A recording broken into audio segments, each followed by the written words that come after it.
Hi friends, എൻ്റെ പേര് Hashim. V R creation എന്നതിൻ്റെ ചാനലിലേക്ക് എല്ലാവർക്കും സ്വാഗതം. ഞാനിന്ന് പറയാൻ പോകുന്നത് 2015 റിലീസ് ചെയ്ത ഒരു മൂവിയെക്കുറിച്ചാണ്. ലിജോ ജോസ് പല്ലിശ്ശേരി ഡയറക്റ്റ് ചെയ്ത ഡബിൾ ബാരൽ എന്ന മൂവിയെക്കുറിച്ച്. ആ മൂവി തിയേറ്ററിൽ ഫ്ലോപ്പായിരുന്നു, എല്ലാവർക്കും അറിയാം സംഭവം. അത് ആ സമയത്ത് അത് ആളുകൾ തീരെ എക്സ്പെക്റ്റ് ചെയ്ത മൂവിയായിരുന്നു. പക്ഷേ എനിക്കത് അന്നും ഇന്നും ഒരുപാട് എൻ്റെ പേഴ്സണലി ഒരുപാട് എനിക്ക് ഇഷ്ടപ്പെട്ട മൂവിയാണ്. ഞാനത് ടി വിയിൽ വരുമ്പോൾ ഒറ്റ ദിവസം കാണാറുണ്ട്.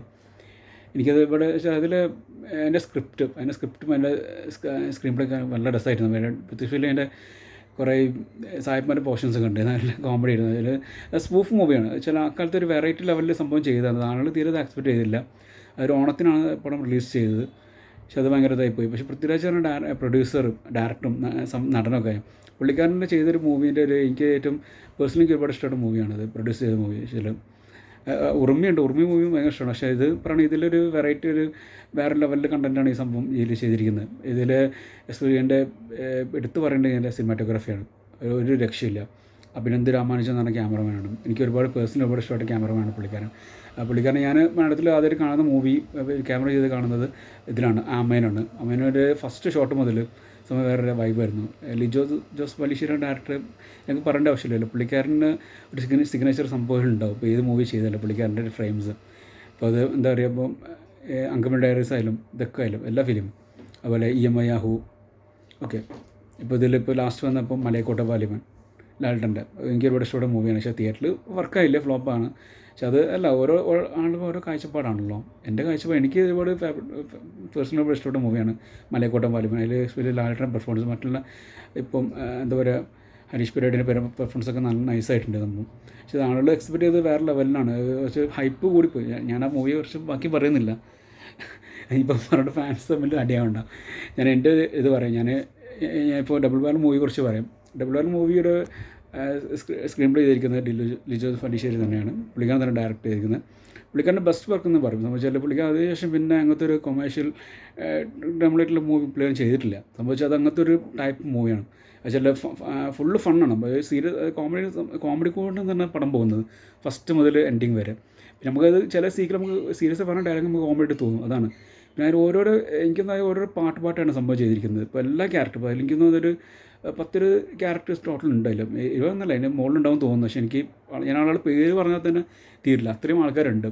പൃഥ്വിരാജ് ഇന്ദ്രജിത്ത്, അതുപോലെ ആര്യ ചെമ്പൻ വിനോദ്, പിന്നെ അതുപോലെ സ്വാതി റെഡ്ഡി, പിന്നെ ശശർവാണി, അതുപോലെ രചന നാരായണൻകുട്ടി ഉണ്ട്, പിന്നെ സാബുമോന്, അനിൽ, പിന്നെ അതുപോലെ എന്താ പറയുക, ആസിഫ് അലി, പേളിമാണി, ഒരുപാട് ആൾക്കാരുണ്ട്. പിന്നെ സണ്ണി വൈനും നല്ല എല്ലാവർക്കും എനിക്ക് വെച്ചാൽ ഒരു വേറൊരു സ്ക്രീൻ പ്ലേ ആണ് സംഭവം.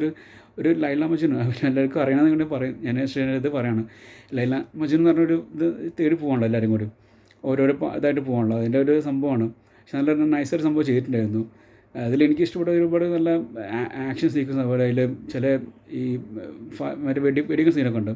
അതുപോലെ അതിൽ ബാറിലെ സീക്വൻസ്, അതിലേക്ക് എനിക്ക് അതിന് കളർ ഗ്രേഡിങ് ഒരു രക്ഷയില്ല.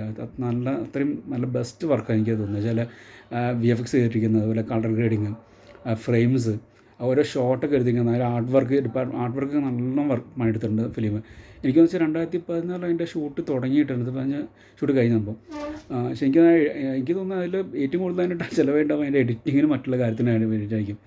പക്ഷേ ഫ്രെയിംസിനൊക്കെ വേണ്ടിയിട്ടായിരിക്കും. പക്ഷേ നടന്മാർ ഇത് കഴിഞ്ഞിട്ടുണ്ടെങ്കിൽ പക്ഷെ അത്രയും നല്ലൊരു വലിയ റിച്ച് ഫീലിംഗ് ലെവൽ തന്നെ ചെയ്തത്. ഇപ്പോഴും മൂവി സൂര്യയുടെ ഇടയ്ക്ക് ടെലികാസ്റ്റ് ചെയ്യാറുണ്ട്. എനിക്ക് പേഴ്സണലി ഒരുപാട് ഇഷ്ടപ്പെട്ട മൂവിയാണ്. ഇതിനെപ്പറ്റി പറയാമെന്ന് വെച്ചാൽ, സത്യത്തിൽ ഇങ്ങനത്തെ ഒരു മൂവിയൊക്കെ ആളുകൾ കാണുന്നത് വെച്ചാൽ ഇപ്പം ഒരുപാട് കോടികൾ മുടക്കിയിട്ട് ഒരുപാട് സിനിമകൾ വരുന്നുണ്ട്. ഞാൻ കണക്ക് പറയുന്നില്ല, അതൊന്നും പറയുന്നില്ല. പക്ഷെ അതൊക്കെ വെച്ച് ഒരുപാട് ബെസ്റ്റ് വർക്കാണ് ഈ സംഭവം ഇത് ചെയ്തിരിക്കുന്നത്. ഇതിൽ ഓരോരോ ഷോട്ട്, ഓരോ ഫ്രെയിംസ്, അല്ലെങ്കിൽ ഓരോ സാധനങ്ങൾ ചെയ്തിരിക്കുന്നത് നല്ല ബെസ്റ്റായിട്ട് ചെയ്തിരിക്കുന്നത്. പക്ഷെ നമ്മൾ അനാവശ്യമായിട്ടുള്ള VFX ഒക്കെ ആവശ്യത്തിനുള്ള VFX അല്ല, ഇതൊന്നും ചെയ്തിട്ടില്ല. എനിക്കത് ക്ലൈമാക്സ് സീക്വൽ ഗോവെന്നാണ് തോന്നുന്നത് ഷൂട്ട് ചെയ്തിരിക്കുന്നത്.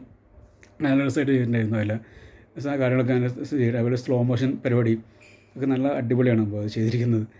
എനിക്കത് ഏറ്റവും എടുത്ത് പറഞ്ഞത് അതിലെ ക്യാമറമാൻ അഭിനന്ദ് രാമാനുജൻ. എനിക്ക് ഒരുപാട് ഇഷ്ടപ്പെട്ട ക്യാമറമാനാണ് പുള്ളിക്കാരൻ ബെസ്റ്റ് വർക്കാണെന്ന് ഞാൻ പറയുള്ളൂ. വെച്ചാൽ ഓരോ എഡിറ്റിങ്, ലൈറ്റിങ്ങും സംഭവമൊക്കെ ചെയ്തിരിക്കുന്നത് നല്ല രസമായിട്ട് ചെയ്തിട്ടുണ്ടായിരുന്നു.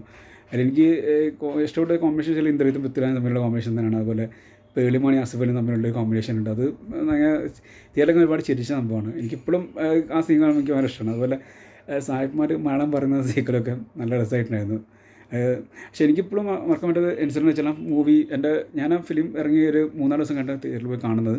പക്ഷെ ആ ഫിലിം കണ്ടിട്ട് എൻ്റെ ഫ്രണ്ട്സ് തന്നെ പറഞ്ഞു വെച്ചാൽ അവർ പകുതിച്ച് വരെ എണീച്ച് പോയെന്ന് പറഞ്ഞു. അവരാരും ക്ലൈമാക്സ് ആണ് നിന്നിട്ടില്ല. പക്ഷേ അധികം അതെനിക്കൊന്നും എന്താ ആൾക്ക് തീരെ വർക്കായിട്ടില്ല. അപ്പോൾ ഞാൻ ആ മൂവി തിയേറ്ററിൽ പോയി കണ്ട സമയത്ത് അത് എൻ്റെ അടുത്തൊരു ഫാമിലി ഇരുന്നത്, കുറച്ച് ഫ്രണ്ട്സ്, വേറെ കുറച്ച് ടീമൊക്കെ ഇരുന്നുണ്ട്. അവരൊക്കെ പടം ഫസ്റ്റ് ഹാഫ് കഴിഞ്ഞൊരു എനിക്കൊന്നൊരു 10 മിനിറ്റ് കഴിഞ്ഞിട്ടുണ്ടാവും. കഴിയുമ്പോൾ ആളുകൾ എണീച്ച് പോയി. ചില ആൾക്കൊന്നും മനസ്സിലാവുന്നില്ല സംഭവം എന്താണെന്നുള്ളത്. അത് അങ്ങനത്തെ ഒരു സ്പൂഫ് ലെവലിലാണ് സംഭവം പറയുന്നത്. അയച്ചും എനിക്ക് നല്ല സത്യത്തിൽ ചിരി വന്നിട്ടുണ്ട്. പക്ഷേ ഞാൻ പറഞ്ഞു ഓരോ ആൾക്കൊരു കാഴ്ചപ്പാടാണ്. അതിപ്പോൾ പറയാൻ പറ്റില്ല. ഇപ്പോൾ എനിക്ക് ഇഷ്ടപ്പെടുന്ന പടം നിങ്ങൾക്ക് ഇഷ്ടപ്പെട്ടില്ല, നിങ്ങൾക്ക് ഇഷ്ടപ്പെടുന്ന പടം എനിക്ക് ഇഷ്ടപ്പെട്ടില്ല. ഓരോ ആളുകൾക്ക് ആ ഒരു കാഴ്ചപ്പാടാണല്ലോ. പക്ഷേ എനിക്ക് പേഴ്സണലി ഒരുപാട് ഇഷ്ടപ്പെട്ട മൂവി. പക്ഷേ പൃഥ്വിരാജ് എന്ന പ്രൊഡ്യൂസറും നടനും ഡയറക്ടറൊക്കെ ആയി പുള്ളിക്കാരൻ ചെയ്ത നല്ല ബെസ്റ്റ് വർക്കാണ് അപ്പോൾ പിന്നെ അതിൽ ക്യാമറമാൻ, അതിലെ എഡിറ്റർ മനോജ്, എനിക്ക് നല്ല ഇഷ്ടപ്പെട്ട എഡിറ്ററാണ് പുള്ളിക്കാരൻ. നല്ല സ്ഥലത്ത് വർക്ക് ചെയ്തിട്ടുണ്ടായിരുന്നു. പ്രശാന്ത് പിള്ള അതിൽ മ്യൂസിക് വെച്ചാൽ ലിജോസ് പല്ലിശ്ശേരിയുടെ ഒട്ടുമിക്ക മൂവീസിലും പുള്ളിക്കാരനാണ് മ്യൂസിക് ചെയ്യാറ്. ആമയിലൊക്കെ സോങ്സും നിങ്ങൾക്ക് എല്ലാവർക്കും അറിയാമല്ലോ. ആമയിലെ സോങ്സും ബീജുമൊക്കെ നൈസായിരുന്നു. എല്ലാവരും എസ്പെഷ്യലി അതിൻ്റെ ഫഹദ് ഫാസിലും ഇന്ദ്രിയും തമ്മിൽ കോമ്പിനേഷൻ, അതുപോലെ സ്വാതി റെഡ്ഡിയുടെ കോമ്പിനേഷനൊക്കെ നൈസായിരുന്നു ചെയ്തിരിക്കുന്നത്. അതല്ല, പക്ഷേ അതായിട്ട് യാതൊരു ബന്ധമില്ലാത്ത ഒരു ഇതിൻ്റെ ട്രീറ്റ്മെൻറ്റാണ് ഈ മൂവി ഡബിൾ വാല്യൂ ചെയ്തിരിക്കുന്നത്. അപ്പം ഈ മൂവിയുടെ അഭിപ്രായം എന്തായാലും ഞാൻ എൻ്റെ റിവ്യൂ ആണ് പറഞ്ഞിരിക്കുന്നത്. ഇത് ഓൾറെഡി ഒരു 9 വർഷം ഇറങ്ങിയ മൂവിയാണ്. എല്ലാവർക്കും ഓരോരുത്തരും ഓരോ കാഴ്ചപ്പാടായിരിക്കുമല്ലോ. നിങ്ങളുടെ അഭിപ്രായം എന്താണെന്ന് നിങ്ങൾ കമൻറ്റ് ചെയ്യുക. അപ്പം എല്ലാവർക്കും ഗുഡ് നൈറ്റ്.